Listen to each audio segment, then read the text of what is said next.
ഓണാഘോഷത്തിന് സമാപനം കുറിച്ച് തൃശൂരിൽ ഇന്ന് പുലിക്കൂട്ടമിറങ്ങും. സ്വരാജ് റൗണ്ട് പുലികളെ കൊണ്ട് നിറയാൻ ഇനി മണിക്കൂറുകൾ മാത്രം. അവസാനവട്ട ഒരുക്കത്തിൽ ദേശങ്ങൾ. സമഗ്ര കവറേജുമായി കേരള വിഷൻ ന്യൂസും.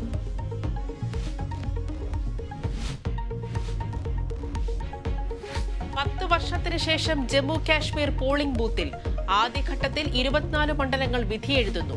സംസ്ഥാനത്ത് കനത്ത സുരക്ഷ. പേജർ സ്ഫോടനത്തിൽ വിറങ്ങലിച്ച് ലെബനോൻ. സ്ഫോടനങ്ങളിൽ 9 പേർ കൊല്ലപ്പെട്ടു. നിരവധി പേർക്ക് പരിക്ക്. ആക്രമണത്തിന് പിന്നിൽ ഇസ്രായേലെന്ന് ഹിസ്ബുള്ള. മലപ്പുറത്ത് നിപയിൽ നേരിയ ആശ്വാസം. സമ്പർക്ക പട്ടികയിലെ 16 പേരുടെ ഫലം നെഗറ്റീവ്. കുരങ്ങുപനി ലക്ഷണങ്ങളോടെ ചികിത്സ തേടിയ യുവാവിന്റെ പരിശോധനാ ഫലം ഇന്ന് ലഭിച്ചേക്കും. സംസ്ഥാനത്ത് റേഷൻ മസ്റ്ററിംഗ് ഇന്ന് മുതൽ പുനരാരംഭിക്കും. മസ്റ്ററിംഗ് നടക്കുക 3 ഘട്ടങ്ങളിലായി. ആദ്യഘട്ടം ഈ മാസം 24 വരെ തിരുവനന്തപുരത്ത്. പ്രത്യേക കേന്ദ്രങ്ങൾ ഒരുക്കി സംസ്ഥാന സർക്കാർ.